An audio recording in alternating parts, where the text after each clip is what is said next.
As if you're in the stadium. See over 1 billion colours and shades brought to life. All for just €2,199, saving you €100. So for more great TV deals and bundles, visit Harvey Norman, the home of the big screen, in store or online. Go, Harvey, go!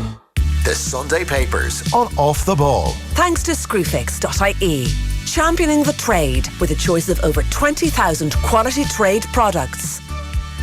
All right, it's a very special Saturday panel today, which is brought to you this afternoon by Screwfix.ie, championing the trade with a choice of over 20,000 quality trade products. We were down in Ballyhale Shamrocks during the week to find out what makes them the most successful club hurling team in the country.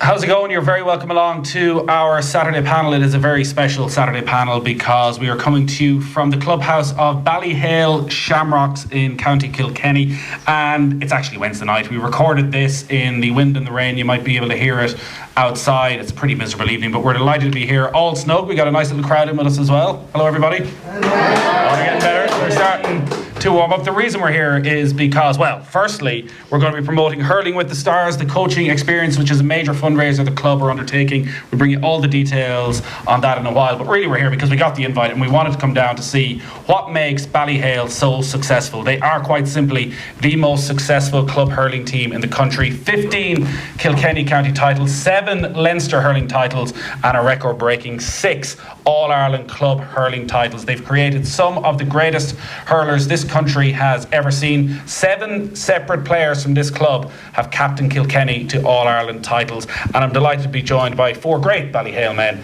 alongside me. Michael Fennelly Sr., one of 7 brothers to have won an All-Ireland club hurling title, father of a Hurler of the Year, Michael, and father of Colin, who is still involved in the Kilkenny squad this summer. We also have Patrick P.M. O'Sullivan, who's a writer with the Irish Examiner. Tommy Shefflin, who has trained Kilkenny to an All-Ireland under-21, trained the Kilkenny side at under-21 level, and managed Carrickshock to an intermediate All-Ireland title, and also has a All-Ireland medal with Ballyhale. And finally, Tom Coogan, who captained Ballyhale to the 2007 All-Ireland club title and still playing a little bit of junior hurling.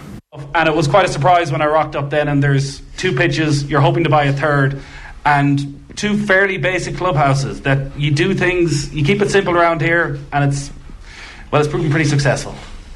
Yeah, look, I wouldn't call it a clubhouse either, to be honest with you. Changing rooms, yeah. But look, it's very simple setup, and it's probably what we're reared on. We didn't know anything any better, and it's worked for us so far. But we're just hoping maybe that the concept that we're trying to undertake now might push on, and improve the facilities and give the next generation every chance to compete in it at the highest level, like we had a chance to do. Yeah, we're going to get into how you can help this club raise some funds, but basically you're looking to raise 50 grand to get a third pitch, a juvenile pitch. Nothing too fancy, literally another plot of land where players can go out and train, and maybe you can save the main pitch for the championship days.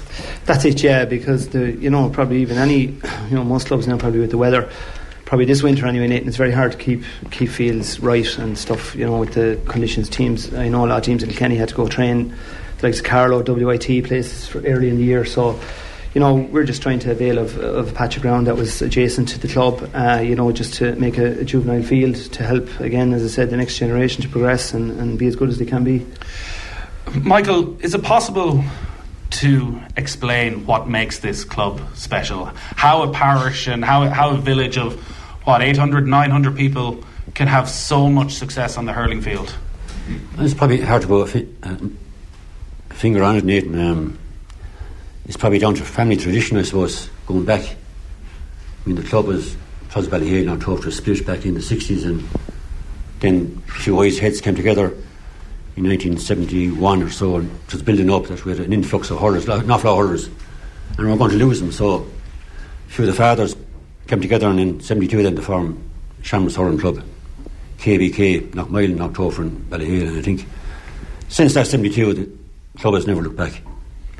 Yeah, PM, you might talk us through the history then. There was 2 clubs within the one parish previously, and eventually they merged. Why was there a split initially?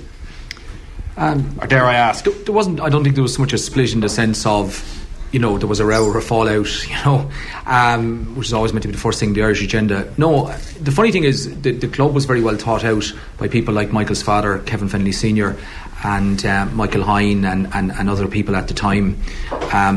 As the club crest represents, there are 3 parts to the parish: Knockmylan, which is down in the south of the parish towards Waterford, Knocktofer, which is more at the Kilkenny end, the Thomastown end, and then it kind of smack bang in the middle, Ballyhale. The irony is that the first kind of serious club in the parish was a Knocktofer football team in the 1900s and 19-teens, and the last Kilkenny man to captain Kilkenny to win a Leinster title, believe it or not, was a Ballyhale man, and it was a man Houlihan in Knocktofer, and his grandson then, Frank Houlihan, captained Kilkenny to win the league in 1986. Right. So there are huge continuities both from the foundation of the club in 1972 and pre-Ballyhale Shamrocks. More or less, the first strong team was a Knockmylan team in the 19-teens, 1920s, and that sort of morphed into a Carrickshock team in the late 1920s, which won the senior title in Kilkenny for the first time in 1931. And I think on that Carrickshock team, which now is associated with the neighbouring parish of Aughurviller, but was actually founded in the parish of Ballyhale, there were 11 Ballyhale natives on that Carrickshock team in 1931, which led to a man from Kilcreddy in the parish of Ballyhale called Jimmy Welsh, captain Kilkenny to win the 1932 All-Ireland, and he repeated that feat in 1939. And funny enough, his neighbour, Liam Fennelly, Michael's younger brother, he repeated that feat in 1982 and 1983 and 1992. So there are huge continuities both from the club being founded but before it as well. But hurling has been very strong in Ballyhale for a long time, and long may it continue. Michael, when you think back then to the early 70s and the formation of the club, what was the ethos? What was the driving force? Was it to keep young men in this village, to keep people around, to give them another option, a social outlet? What was the thinking? Yeah, it's been mainly to keep the young people around. I mean, hurling was the main tradition here, main sport, and we love our hurling around here. I mean, from 72 since the club was founded, and we went on, won the junior, following year won the intermediate, and then we're up senior within 3 years. And then, we had to find our feet then for maybe 2 or 3 years before we won our first county championship. And that was won in 78. So we had serious success, and even underage as well at the same time. I think it's just tradition, and people loved our hurling here, and when you're successful, it drives you on and keeps you going and keeps the head thinking and keeps the brain working. So, and they're all happy bunch of guys, all together, good friends, and that's about it. Tommy, is there a Ballyhale way? If you go out and you watch a Ballyhale under-10 team all the way through to seniors, is there Nathan, Tom, I was talking, he asked me to come down tonight, and I was just thinking, I'm involved with the senior team this year at the moment ourselves. I'm just thinking it's as simple as this. Like last night we trained, we were supposed to play a match against Castlecomer in the Burn Cup. Comer couldn't field a team, so we had to have an in-house match on ourselves, and we had to go looking for 16, 17 year olds to make up a team of 2 teams to have a game last night, so which we did. And the way there's young lads, Casey Corkin, 16 years of age, was out hurling last night, and if you go by the rules of the GAA, we're breaking the rules by playing these young lads, but we had no choice to go look for them, and they came down, and last night Casey Corkin and them lads were hopping off of Colin Fennelly, and as I said, without them young lads realising they're being exposed to that level, and they're out there and they're doing a warm-up, and you're in a warm-up of 15, 16 year olds with TJ Reid and Bob Elwood and these lads, and they lettering balls at you, and you have no option but to adapt, or if you don't, the drill breaks down and the boys are getting onto you. So without these young lads even realising what's going on, they're thrown into the middle of it, and that brings them on a ton. And going back to last night, like I said, we had 6 or 7 16, 17 year olds playing an internal match, and they were out there, and Joey Holan was there doing the warm up, and Richie Reid was hurling, because they were allowed to come back for Kilkenny for a night to hurl with the club, and we'd no game, so we played our internal game, as I said. And these young lads then straight away are being exposed to that level. Now, if you look at the town teams who have huge numbers, them 16, 17 year olds at that age would not get that experience, because they have numbers of 21, 22 year olds to fill in them gaps. Yeah. So at underage in Ballyhale, 13, 14, we're not able to compete with the town teams because they have big numbers. But when we get to 17, 18 year olds, our lads, the 13-year-olds, are still hurling as the town teams are losing these young lads because they, like, nothing against them, but it's just that they have the huge numbers. And I just go back, I just thought another thing, while I finish it off, going back to our under-19 team this year, right, 5 years ago, I was inside in Thomastown up in the bank. We were playing James Stevens in a under-14 quarter-final of the championship, and I was standing on the bank with Brian McAvoy, and the village, it was 7-33 to 4 points. The village were beating our lads, and there was a young fella playing corner forward for the village. He was 6'3" or 4". He had a pair of legs on him like a man. And Adrian Mullen, who you probably heard of, is an up-and-coming star at Kilkenny. He's under 21 at Kilkenny at the moment. Adrian was our best player, and the boys had to put Adrian Mullen corner back to mark this lad. But anyway, to cut a long story short, the game was nearly over. The man caught a ball over Adrian Mullen's head and stuck in the back of the net. And I was on the bank with Brian McAvoy, who used to hurl for Kilkenny from the village. And one of the village lads down in front of us let us shout, "That's the stuff," sold into him. And Brian McAvoy said, lads, no need for that. But anyway, the heel of the hunt. 2 years later, that same team got bet by O'Loughlin's in an under-16 A final. This O'Loughlin's team had won the Féile the previous 2 years under 14. They won a minor, and that under-16 team then the year after they won the minor in Kilkenny A. They bet the village in the minor final. So just in the space of 3 years, our lads got bet 8-35 to 5 points under 14, and 3 years later that same under 14 team bet the village team in the minor county final. So that is just like, there's nothing else in this parish, only that. Like, I was thinking about it, like in the town teams you have just so many distractions and all that, but in Ballyhale, like the biggest bit of excitement in the street of Ballyhale the last couple of years is the traffic lights up in the middle of the street. There's nothing happening, like, so, you know what I mean? Like, so that's... There were traffic lights? Well, they're pedestrian lights, and that's the last bit of excitement. Coloured lights. That's the last bit of excitement that we had in the village. So it's either be up there playing with the traffic lights or be down here hurling. So what you touch on there on the 16, 17-year-olds been out on the training pitch with Colin Fennelly and with TJ Reid. Like, it's hard to underestimate how important that is in keeping these young lads around, I guess, because, all right, fair enough, the first couple of times they go in for a shoulder, and anyone who goes in for a shoulder with TJ Reid is probably only going one way, but they keep going, and you think, well, maybe actually I'm not 100 million miles away from this. If I do hang around, if I dedicate myself to this, maybe I can go and play senior for Ballyhale, or maybe I can take the next step that I can go and play senior for Kilkenny. Yeah, well, that's the big thing, like that. And again, the country clubs, like, that's the advantage you have. The town teams, like, it's great, as I said, the town teams are winning all the under 12, 14 and all that, but they have so big. And another story, under 13 team in the parish here played the village second team about 3 weeks ago in the challenge. Philly Larkin is over the village, and my own son is hurling under 13, he's over there, but our team went in with 16, right? The village second team had 30, so they played three 20-minute quarters. The first quarter the village put out their first 15, the second 20 minutes they put out the next 15, and then the last 20 minutes they put out the best of the mix. So they had 30. This is the village B team under 13, right? And our lads had 16 of the one team, and that's what you're like compete, like, as I keep saying, like, it's just and that's the advantage of the country teams, that the young lads will like, I know that 12 of the 15 of them under 13s that played that match the other night will still be hurling minor, but the village, them 30 that played the other night, probably 5 of them will hurl minor. Tom, we were talking beforehand, and I was the most common question, I think, when you talk Kilkenny hurling, and if you were to talk to Brian Cody and you look at the success, is, you know, what's the secret? What do you do down here? And I was asking with Ballyhale, you know, what is it that makes Ballyhale successful? And you were basically touching upon what Michael was touching on, like, it's family, it's tradition. Like, the 3 or 4 families and generations of the one family can make a huge difference to a club like this. Like, having 7 Fennelly brothers and then it going on through the generations makes a massive difference.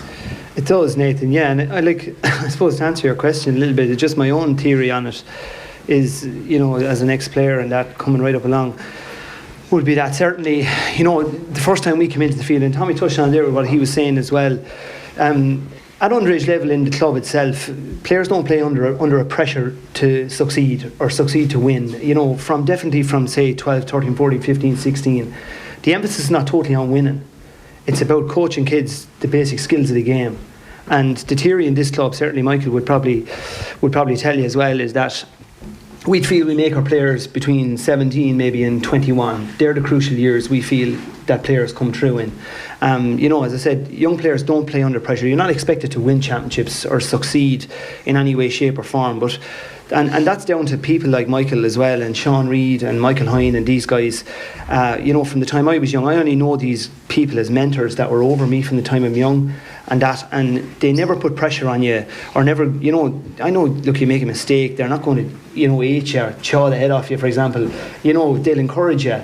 And that type of thing is probably one of the other traditions that's in the club. It's the way they coach the game. Probably a lot of clubs that would have played Shamrocks, and even internally in Kilkenny, would probably tell you it's quite hard to play against them. Their style of play and the way they play the game. And it's not something that we go out intentionally to do, but it's something we were coached by people like Michael Fennelly, Sean Reid, these guys from the time we were young lads. They don't, the way they play the game, it's crisscrossing the ball, it's moving the ball into space for forwards to run onto. It's a different style of play than, say, put the big lad full forward and lure it in on top of him. You're giving us the secret now. Well, I don't know, but it's just I'm just thinking that's what I learned from these people, and had the honour to play under them and still continue to work with them at various ages. And they just love the game. I mean, Michael's involved with one of the junior teams there at the moment still. He's probably held every honour in the club. He's managed the team to win the Club All-Ireland. Sean Reid, for example, he was over a minor team that I was lucky enough to play on in '97 that won a minor A final with Henry and Aidan Cummins and the lads, Paul Shefflin and these guys. And Sean Reid was over the minor team 18 years later that won an A final that Tommy referred to there with Adrian Mullen there. So 16. These in 16. So these guys have put in huge time and huge effort, but they just genuinely just love the game. Yeah. Is there any way, Michael, of thinking how many hours of your life have been spent around this pitch? I wouldn't like to talk about it, Nathan. With some pension. But when you talk about tradition and styles of play, like when you look at this current Ballyhale crop, can you reminisce and can you get nostalgic and think actually it's not too different to what we were doing 30 years ago, 40 years ago when we were winning All Irelands then? Yeah, it's very much similar. A lot of them come from the same household and the same families. And Thomas talking about the players, okay, we do a certain amount, but we can't make a hurler out of a player, They either have it or they haven't it. Most of the boys around here have the game, and if they have the game, it's only a matter of touching up and different things now, across the ball, as Tom said, and encourage them and bring them along, and they'll work together and it's just a few secrets on the game, not to frustrate them. Yeah, bring them along. They seem to have a better chance of having it if they're from Ballyhale. Wait, 7 brothers winning Club All Irelands and the unbelievable success he had at inter-county level as well. That's very unusual. That doesn't happen every so often. Why did it happen? And first of all, it's hard to get 7 brothers together. And it's twice as hard to get them all together on the same team. 7 brides for 7 brothers, as the film goes. That just happened, and our places weren't given to us. We had to fight for them, and on the field you fought for the ball, and you were told if you didn't get it, you kick up in the arse or something and move on. That was the way it was. The underage level then, because I guess you would imagine that when you start having success, and there was 3 All Irelands before 1990, that when young players start emerging, suddenly maybe the attitudes around the club change, that suddenly there's this people striving for excellence, that at core people start popping up in the club thinking actually winning All Irelands is nice, winning All Irelands actually means more than anything else, and you start getting that into the heads of 12, 13, 14 year olds. By the sounds of it, you try not to do that, but that can't be an easy thing. I think what particularly young people, what children see or teenagers see is much more powerful than what they're told, because people get a bit fed up, if there's a preaching element to it, and it's very embedded in the parish, and everybody can be involved and people stay involved. I mean, Michael and Tommy Phelan over the junior C team, our 3rd adult team. Tommy was a selector with myself and John Drennan when we were kind of fortunate enough and privileged enough to be there. The last Club All Ireland we won in 2015 with Andy Maloney and Colin Bonner. So you don't it's not a question of the big days. That's at both on the sideline level, the mentoring level, and with the players. They're former players and they've stayed involved. But I'd say there isn't any one thing. I suppose there are a lot of different factors in Ballyhale. It's been a relatively stable population for a long time, not too much up, not too much down. It's a bit up now, obviously, since the 2000s. But what you have fundamentally in Ballyhale, and this goes back to the Carrickshock teams in the 30s and 40s, is a winning tradition. And it's very hard to get that. It's very, very different. It takes a lot of people like Michael back in the 70s and Tommy and Tom later on. It takes a lot of people and a lot of games and a lot of effort. But once you have it, it's a very, very precious thing to have. But it's very easy to lose it. And there's countless examples of a generation like Michael's generation coming through and creating it, and then somebody throwing it away. Cavan and say, for instance, inter-county football would be an example. But what you have in Ballyhale is a winning tradition, and I imagine for a youngster growing up, it's very intimate. I mean, they see whoever it is, Michael, and they know that the history's there with his family, and they know it with TJ Reid, but they see them going to the shop, they see them walking down the street. They're not, it's very ordinary. And for any guy who's a bit of talent at 16 and 17, if he wants to get on a Kilkenny team, a Shamrocks senior team, as Tommy said, he can come down and train in the first instance with the current county guys, and whoever wants it can have it. And I mean, you take our last captain in 2015 to captain Kilkenny to win All-Ireland. I mean, Joey Holden, still playing there, went very good against Wexford last weekend. He never played minor with Kilkenny. He never played under 21. He wasn't even a sub. But because he was with a strong senior team, he was able to make that jump up the ladder. And that's there for any young lad, and I hope to be alive to see a few more of them coming through. Yeah, they generally don't lose the run of themselves, it seems, in Ballyhale. No truth in the rumour that TJ is not doing selfies with anybody anymore. No, you wouldn't get time to lose the run yourself, Nathan. I think, to be honest, because I think, and that reason that is probably, for every one person walks down the street, maybe has one county final. If you're 16 or 17, well, you'll walk past another lad with 3 or 4, and that keeps the ground, keeps everybody grounded around the area, and it keeps guys striving to be the best then as well, and stay pushing on. Yeah, they weren't being grounded, they'd be told fairly quick. Well, they would, and rightly so, Mick, rightly so. By Michael and others. So. You're telling me there's never been a row in a pub at night where somebody's All-Ireland medals comes out? We won't go there. No. We're like the good stuff. We're like the Amish. We don't go in for intoxicants. That's what I was worried about. Yeah. Sure. Tommy, talking then about that culture and maintaining it and not losing it and having the constant success over the last 30, 40 years. A big part of that is, I guess, the culture of the GAA and giving back, and people not just hanging around for the playing days, taking the medals and moving on. And that we see that with the Fennellys, and we see that with the Reeds and so many families. And now with yourself and the brother Henry, you've taken charge of the senior team. There does seem to be that in Ballyhale, that no matter how successful you've been, and Henry's arguably the greatest hurler, the most successful hurler of all time, yet he was out here last night, I presume, running rule over 25, 30 lads. Yeah, well, he's taking up that now. I'm just doing the cones and stuff for him as well. So, that's a role that he wants to get into. And I read something there recently, and he actually quoted himself as saying that I came looking to him to see could I get involved, but it wasn't that way at all. He came to me, so. I was here before. I trained the guys in 2012 and 13. So, and then I went away. Then I went away. But as I said, yeah. So, but I think with these present crop of retiring in the county players, I think they're spoiled really, because they've over the years they're standing looking at Cody standing in the line, and he's just standing there, and if everyone else running around the place doing things for you, and then they think that Henry comes back into Ballyhale and thinks that's the way it operates. So he has these lads running around the place for him, so he's a bit to learn in that sense too, but we'll drill it home to him yet. You're getting an exclusive there, Nathan. He's not here to defend himself, and I don't know when. Hopefully it's a while before the Kilkenny County Championship resumes again, but I think we have the exclusive that there's division in the Ballyhale managerial camp. Listen, Shefflin house it. But he won't just come down here and just start pointing the finger, and he'll have to earn his stripes the same as the rest of us. So yeah, we're going to take a very quick break. We will continue. There's a whole lot more stories we want to talk about Ballyhale, and talk a bit more about Henry as well, and some of the current players that are playing here.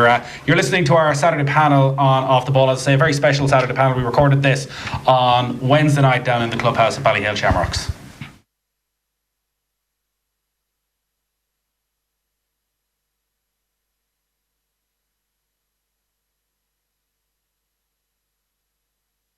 The Saturday Panel on Off the Ball. Thanks to Screwfix.ie, championing the trade with a dedicated call centre.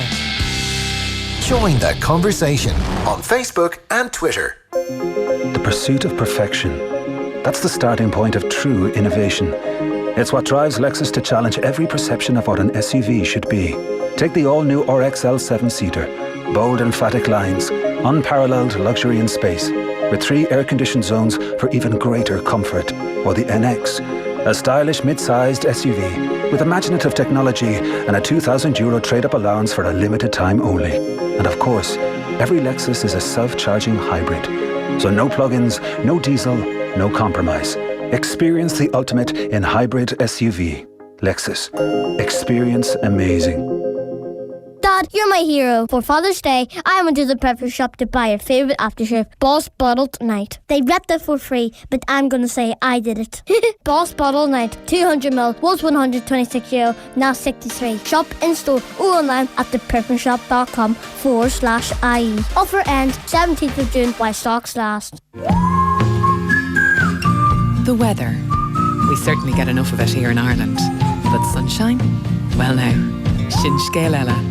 The fact is we just don't get enough sunshine. So we need to get our sunshine vitamin D from somewhere else.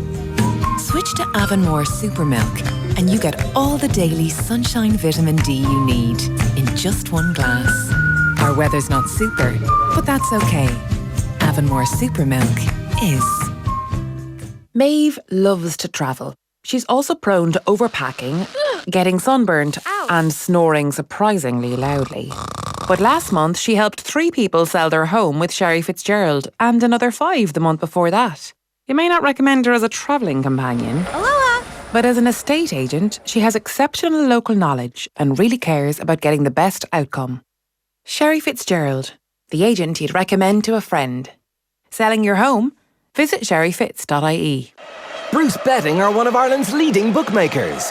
Download the iOS app today to see why Bruce Betting are giving you more for World Cup 2018. Bruce Betting, your World Cup bookmaker. In store, online, and now on your phone. Please gamble responsibly. See dunlewy.net. You know, when you're trying to pick a university, there's lots of things to think about. Yeah, there's the course, but then there's the city, the campus, the sports, and the important stuff like job prospects.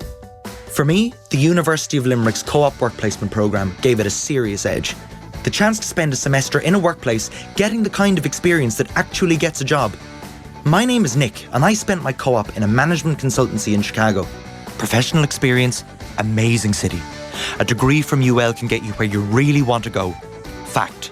Check out studyatul.ie. The University of Limerick. That's the one.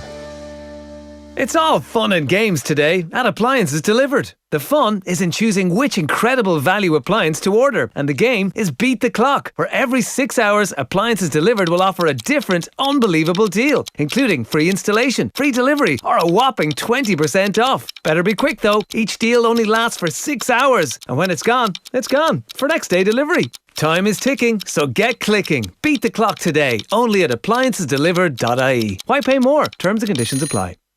February, March, April, May, June. Irish emergency and hospital services need a stable, regular supply of blood throughout the year. Unfortunately, the rate of donation dips during the summer months. We know you are busy, but we know we can count on you. So please make the time to visit your clinic this summer. Go to giveblood.ie where every one counts. The Saturday Panel on Off the Ball. Thanks to Screwfix.ie, championing the trade with a dedicated call centre. You're very welcome back to our Saturday panel. We are in the clubhouse of Ballyhale Shamrocks. We're talking about what makes this club so great. And we have 4 Ballyhale stalwarts alongside me. We're going to talk to a few other people in the dressing room here with us on Wednesday night, as it is during this recording. But alongside me, we have Michael Fennelly Senior, Pat P.M. O'Sullivan, Tommy Shefflin and Tom Coogan. I want to talk to you then a bit about Henry, who, as I say, is probably the greatest hurler of all time and came from this village. Ooh, Michael, you might start. When was the first time you ever saw Henry puck the ball? I'm putting you on the spot now. Geez, well, Henry, he was living in the village that time. We were up in the hill up in Castlevany.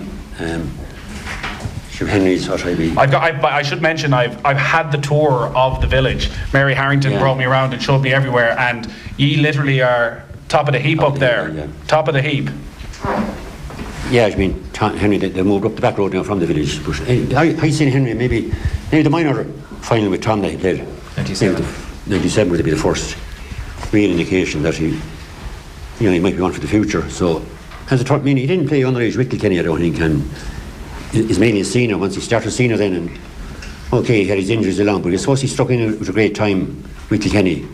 They won so many All-Irelands, and Henry happened to be from the start there, and then right up to the finish, and he got his 10 All-Irelands. He had injuries and could have been unlucky for him, but he stuck with it, and he always minded himself, and he was a great leader, a great man to get a score. He probably took him out of it a couple of times there with his penalties and free taking. He was immense with it, and so that's for me, for Henry. Yeah, Henry's story, it feeds into a lot of what you've been saying about how you want to bring young players up, because he's such a good example. He's spoken so often about maybe at 15, 16 not being the best player in the county, not being this superstar that everybody, not being Joe Canning when he was 16 and everybody knew this guy was going to be a genius.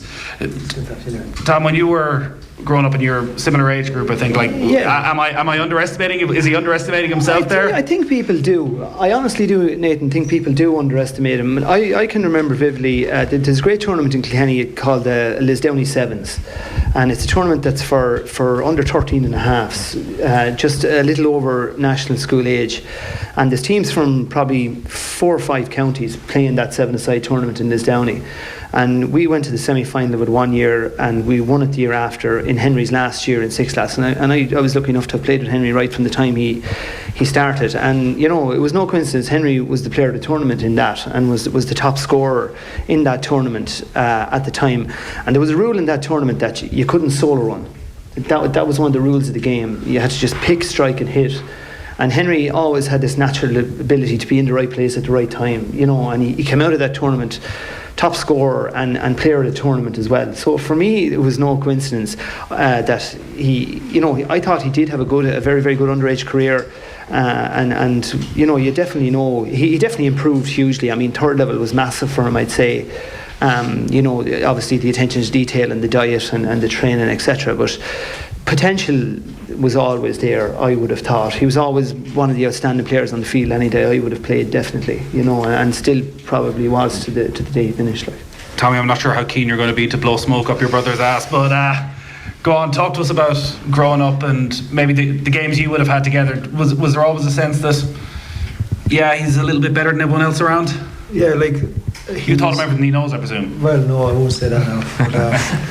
But no, when we were growing up, I'm 9 years older than him, and then I had a brother next to me, was John. So the two of us were probably, and we grew up in a pub and a farm, and we were 2 older brothers. So naturally enough, we did all the work. So Henry and Paul then were Paul was a year younger than Henry, so they kind of came up and they got the easy side of the brush, because we used to do all the farm work, and we'd then go from the farm to the pub, and the boys probably they got away with murder, so they got it easier than we did. That's for definite, Another exclusive. But then, I know at home, we used to have a squash court at home, and we used to spend a lot of time out there, inside, either playing squash or hurling ball against the wall, and then we had a little lawn out the back of the back of the squash court. And I remember we painted the target on the back wall, and it was only a small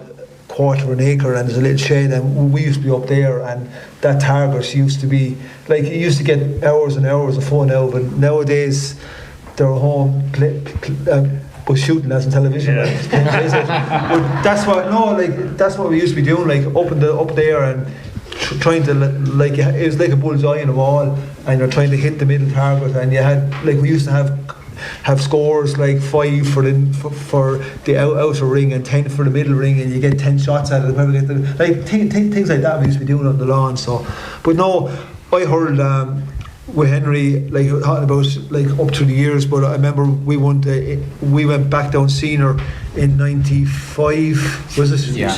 95, and came back up in 97. So in 98 then I was on the Kilkenny intermediate team. We got back in the intermediate All-Ireland against Limerick, and Henry was on that team and I was in that team, and I remember he was working with us I worked with Shoe Electrical and he worked with us for the summer, and Pat O'Neill and all that. And I remember him saying, like Pat O'Neill was asking him, like, are you happy to be on the intermediate team? He said, no, I'd rather be on the under 21 panel. So at that time, like, he wasn't on the under 21 panel, but he was on the Kilkenny intermediate team. So we got better in the intermediate Ireland final that year, but I think he was called in then, and like, he was 19 years of age, so like at that stage he wasn't even recognised to be strong enough to be on a Kilkenny under 21 panel. So, and a lot of guys at that age, they drift away, and it is one of those pressure points where other interests come into your life. You start going for a couple of drinks. It does feel from what Henry said and from his college experience that actually when a lot of his contemporaries went one way, he went another. He suddenly took it a whole lot more serious. You talk about the nutrition, that he was going to be the best he could be as a hurler. Did you notice a change in him over those, say, latter teenage years, 19, 18, 19, 20? When you're a former brother like that, like, you kind of live your own life. At that stage, I was 27, 28 years of age. He was 19, so I walked away. You got your own thing going on. Yeah, exactly. Like, so you don't, like, and I walked away a lot with the company I worked with, so I wasn't at home the whole time, and like he was in Cairns and all that, and then he went to the college in Washford and they stayed down there as well. So like you were kind of distant from home a lot, like, so you wouldn't spot them small things going on in his life because they said you're worried about your own life, really. And so, what's it like though? What was it like as a family sitting in the stands watching him win 10 All-Irelands? I know, listen, like, you're proud, and like, but you like, we're not very like a family at home that we don't go around patting each other on the back or hugging each other. But listen, like naturally enough, of course, like, he's your brother, like, and you're delighted for him, and it's great, like, and all that. But you don't tell him that, like, so. he doesn't come in on Christmas dinner and go, the king is back. No. You get a smackdown. And actually, the time when he got married, I just said a few words, and like, I was just saying that over all the years, like, this thing never got to Henry's head, and like, he got the title as King Henry, but I said that, but eventually it did seep in, because where he's built his house now is up looking over the castle on the hill. Exactly, yeah. Like back in the day when the king owned the land, he built his castle up, and he's looking down on all his peasants, whatever you want to call it. So like, that's where he's now. He's sitting up there looking down on all those. Master of all he surveys. Exactly, yeah. We've seen, PM, in a lot of counties that there's often difficulties between the more successful clubs and the county, and a pull and a drag here and there. It doesn't feel like there is that between Ballyhale and Kilkenny, that you've been able to manage the success of the club team, but also take incredible pride that you've constant representatives, really been the backbone of the most successful, the greatest Kilkenny team of all time. Yeah, I mean, obviously there's a winning tradition in Ballyhale, there's a winning tradition in Kilkenny, and I suppose in recent years, since Brian Cody became manager for the 1999 season, to a certain extent, the two things have gone in lockstep. You had Henry in 07, you had Char Fitzpatrick in 08, and you had Michael Michael Fennelly in 09. And when Ballyhale seemed to be going well, Kilkenny seemed to be winning All Irelands and winning 4 in a row. So obviously when that's happening, the public is happy. But Henry, when he retired, Brian Cody said, look, you got the very best out of yourself, and that's the best thing any athlete or any sportsman could say, and I think that's true. But and Henry pushed himself, and we saw this close up. I was with Tommy when he was manager, and we saw it in the club scene. We've seen it from a distance with Kilkenny, but he was fortunate as well, and the people who heard with him were fortunate because he drove himself. But as Michael alluded to, he was also fortunate to come along at a time when he had not just a strong club side around him, but a strong county side, and he gave a great deal to both teams, but he also gained a great deal from Hurling with Kilkenny with Tommy Welsh and JJ Delaney and Noel Hickey and all the rest. And of course here, You know, he had great players around him and led him with Tom in 06 to get what was a vital county senior final. You know, they'd lost the year before in the county final to James Stephens, and they needed to make a breakthrough. And when we did make that big breakthrough, then they went on to a 4 in a row. Yeah, it's funny when you talk to people around here today. All-Ireland finals don't seem to come up too often. It's always county finals. Do you remember 06? Do you remember this year? It's the county final that comes up. That seems to be the one that there's almost most pride in. They've been the kings of Kilkenny, almost been the crowned All-Ireland champions. Yeah, you just said about friction between clubs. There's natural competitiveness. James Stephens is a big rival with James Stephens. They're a great city club. It's been a huge rival with them right from the start. But like, I think what Brian Cody has done as Kilkenny manager is probably two things. He's given anybody from whatever club a chance, and as I said before in relation to Joey Holden, you don't have to have been a minor star, you don't have to be an under-21 star. Tommy alluded to it there. You know, he brought in Henry, made him a key player even in 1999 when he was only 20 years of age. You know, if you're prepared to put it in, you'll get a chance from Brian Cody. And the other thing I suppose that he did do was he did develop a cohesion, that there were huge battles on the club scene, but they didn't interfere with the county scene. And as you say, in lots of counties that does come against them, that, you know, you have cliques in the county dressing room, but thankfully Kilkenny seem to have avoided it for the moment. We're going to make a couple of changes to the panel. I want to get a couple of people in very quickly. Carmel Harrington, come over here for a second. Carmel put on the most almighty spread for myself and Niall, our videographer, today. We have got the warmest of welcomes down in Ballyhale, and bring your Henry Shefflin autobiography with you as well. Michael Fenley, we might let you go. Thanks a lot for chatting to us, as always. And Tom, you can stay. Tommy, might let you go as well, because Tom, I want to chat to you about the fundraising events. Carmel, yes. Go on, open up page 22 of Henry Shefflin's autobiography, because you know, a lot of people around Ballyhale take credit for creating Henry Shefflin, but it turns out it was all down to you. What did Henry say in his autobiography? Reading from the epistle of St. James, or whatever you like. What did he say? Oh, sorry. As sub-goalie with the county minors, I was low enough down the food chain to be allowed play away with Shamrocks in the minor league. They still use me in the forwards, but one Sunday morning, feeling a little the worst of the wear from the night before, I managed to hit 3-7 against Gordon. This was picked up by my neighbour, Carmel Harrington, who happened to write the parish notes for the Kilkenny people, and before I knew it, I was starting as a forward in the Leinster Minor final against Dublin. Shouldn't will. So Henry Shefflin was just cruising through life unnoticed, is what I'm reading from that. And then you gave him the big up on radio and in print. He was 16 years of age at the time. I think he was 16. And I used to do the sports report on the old Kilkenny radio at that stage with Pat Tracy. And in you go into the station on a Sunday evening on the headphones, and you do all the sports report. And of course, talking about Henry, my heart just be filled with pride. His mother, he might have our feet firmly on the ground, but it was a love affair since he was a small child.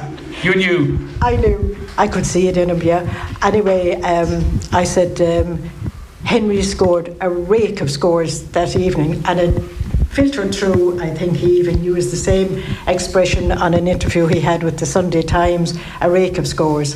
So yes, I knew from an early age that he was special. Still special. I won't embarrass your husband Ollie and ask him to rank the 7 Fennellys in order of greatness, as I was trying to get him to do when we were up in the house a little bit earlier. Tommy Phelan is here as well. You might pop over and take a seat, because one of the things I want to chat about, and it was noticeable PM driving through Ballyhale, was, well, there's no shops. There's one pub, I think, at the moment. It's a quiet place at the moment. Like, there's a lot of talk of rural Ireland, where it is, where GAA clubs are, how communities are holding up. Like, where is Ballyhale right now when you look at it in comparison to the last 20, 30 years? Is it a vibrant place? Is it a place that needs some help? It's a vibrant place in many ways, because we've very good numbers of youngsters in the national school. I mean, that's, you know, I know of one club, for instance, in North Kilkenny that's suffering terrible problems with just low numbers of children in national school. So I think by and large, that's, from what I understand, has held up very well and is holding up very well. So that's positive. Probably, you know, this was a lot of the reason why, and I did a piece with Joey Holden and TJ Reid for the Examiner a few weeks ago, and they stressed that the centre of the parish has moved away from maybe running into somebody in the post office or in the local shop in Ballyhale. That doesn't exist anymore. I grew up in the 1970s and 80s, and I think there were 4, if not 5 shops at one point in the village, and there were 3 pubs. There's 1 pub now and no shop. So that has dramatically altered, the texture of life in Ballyhale. But you try and maybe flip it over to a silver lining. It has put an increased emphasis on the pitch here. And that now, if you want to go and sort of meet people, you go down to the pitch, and there was lots of youngsters there tonight, which was great. So Ballyhale has suffered much more in that sense than Knocktofer. But we're hoping, particularly now with this redevelopment of the juvenile pitches, we're hoping that it will put an extra bounce back in Ballyhale again. Tommy, I don't know what I was expecting coming down here. Maybe it's just you get used to being around some of the super clubs in Dublin and some of the incredible facilities that they have, and I don't think anyone in many ways begrudges them. They go out, they do their fundraising, they're serving a huge population there. But like, it is, I called it a clubhouse, like it's changing rooms. Are you very happy with what you have here? Like, there's no floodlights here this evening for players to train during the winter when it's dark. That's just keeping me looking beautiful. That's all that does. No, are you happy with what you have in Ballyhale, or is there a real driving ambition to make this bigger? Yeah, no, we're not happy at the moment. There is a driving ambition at the moment. There's basically a development committee after being set up just to start this. I mean, when I started playing back in 1982, we were training over in Knocktofer in the Friary field. We hadn't even got a pitch. So it's a great credit to the forefathers of our club. I mean, they got the 2 fields here, and they got it this far. And I suppose, possibly because of our success, we have stood still for the last maybe 10 or 12 years like that. So lads of my age group and that feel now that it's time maybe to give something back. We got a great run out of the club, and we'd love to give something back. And we know we're not going to get much out of this, but we want to leave our mark now, like the people before us left their mark.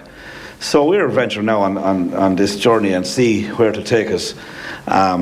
So we do want to improve the grounds. As you said, we have only 2 double dressing rooms here, and basically we need more than that. And I know people, when they come to the pitch and come to our club, I'm sure they drive in from other counties and they look, my God, is this the Shamrocks set up, But I suppose we wouldn't take one county final or one Club All Ireland back. You'd lose yourselves with floodlights. Yeah, absolutely. It does feel as though there is actually, and again, at the moment you're trying to raise €50,000 for a juvenile pitch. So to think about major redevelopment is probably a long way off.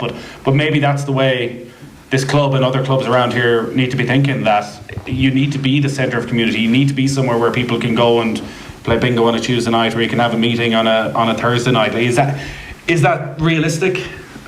Yeah, I think anything is realistic if people want it enough. But I think Tommy covered it very well there. That there's a generation of people there now, and one of the who want to make a mark. But one of the interesting things, and one of the very positive dynamics about it, is people who aren't necessarily natives of Ballyhale, but who came in the last decade. There were 2 developments of houses in Knocktofer and Ballyhale. They have gotten involved in the club. They've got involved in this development committee. They've got involved in various juvenile teams. That's really pleasing. Tom is our current juvenile chairman, and he has been very welcoming to a lot of people into the club. And I think that's something we can be really happy about.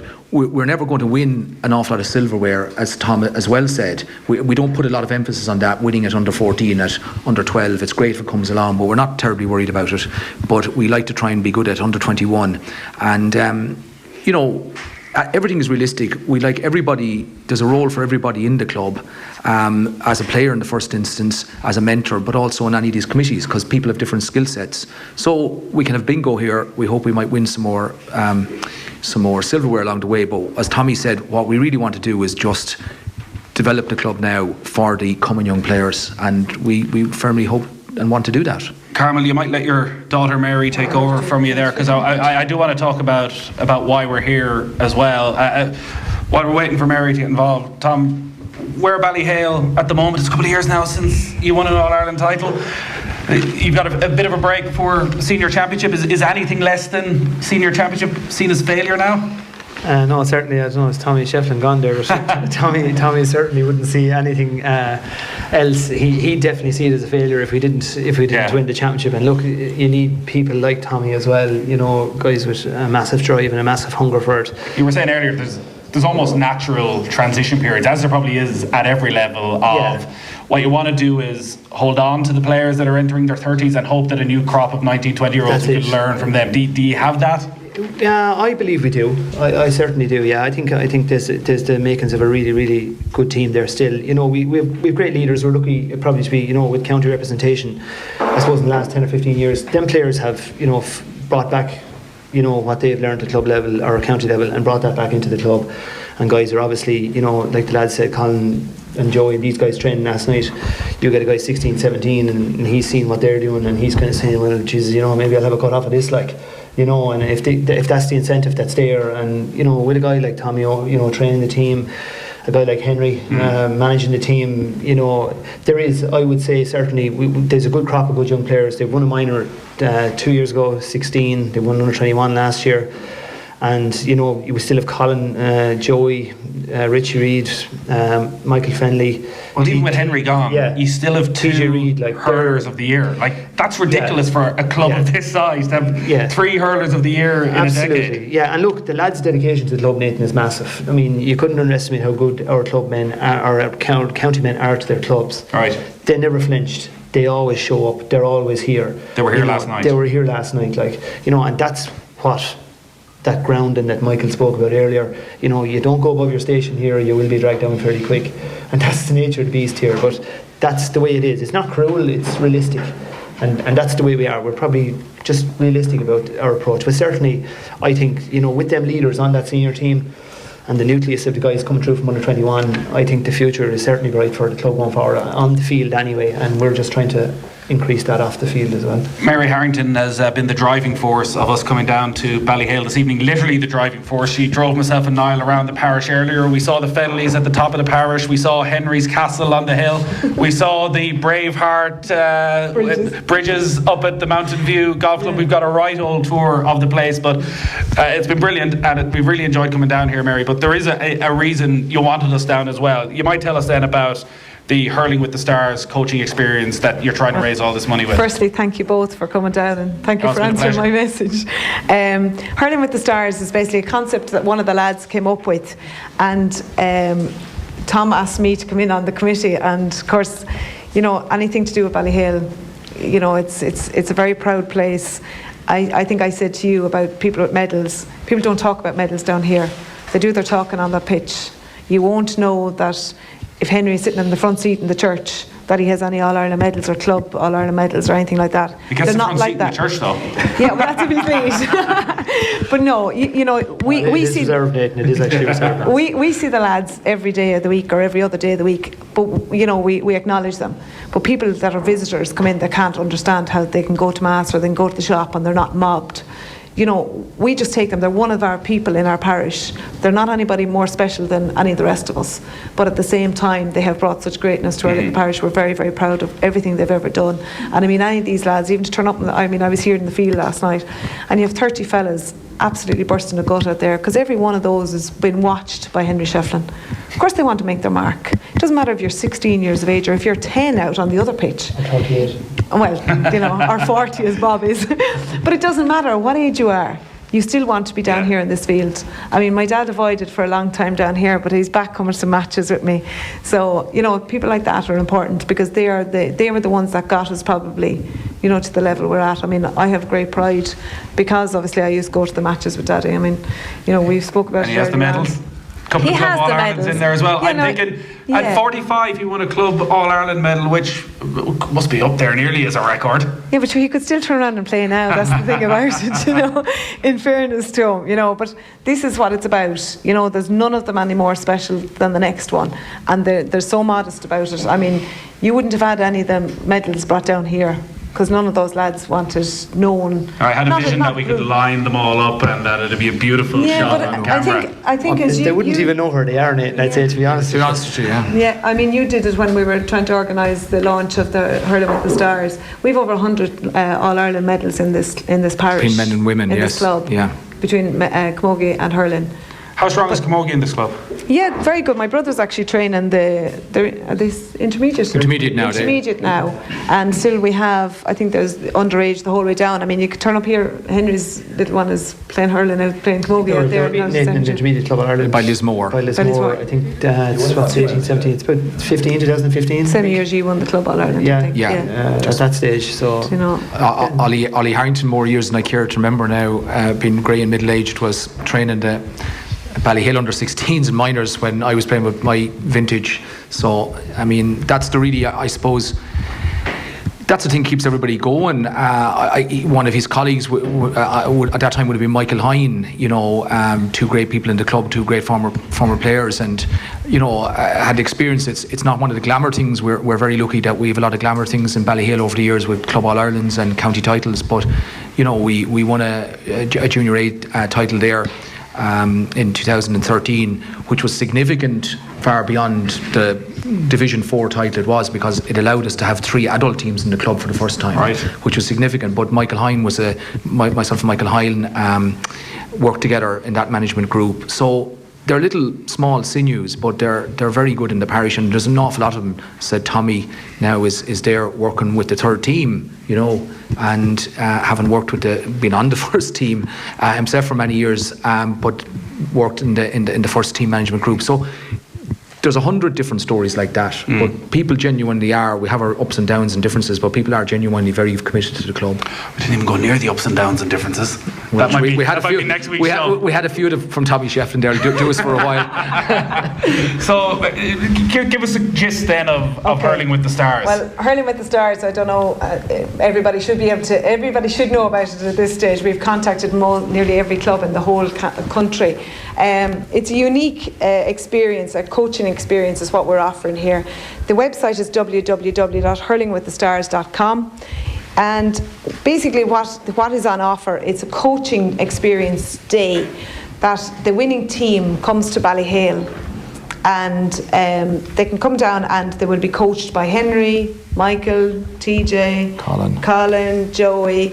You know, they're all there, the girls are there. So any team from small people the whole way up can enter this, and the more times you enter, obviously the more chances you have of winning. But if you win and you have entered 3 times, you actually get to bring 75 people to Ballyhale. I mean, it's just such a thing. Nobody else can offer what we're offering. Okay, I mean, there's a second prize, there's a third prize, all sports gear. I don't know how to explain it, that it comes across that we're cocky, because we're not cocky. We're very, very modest here, but it's something that we can offer that nobody else can offer. So we have to utilise it. And all our players, they mightn't be here tonight, the lads are training and they have other things on, but every single one of those lads is behind this 200%. And I mean, we'd be delighted if it's a team above in Donegal.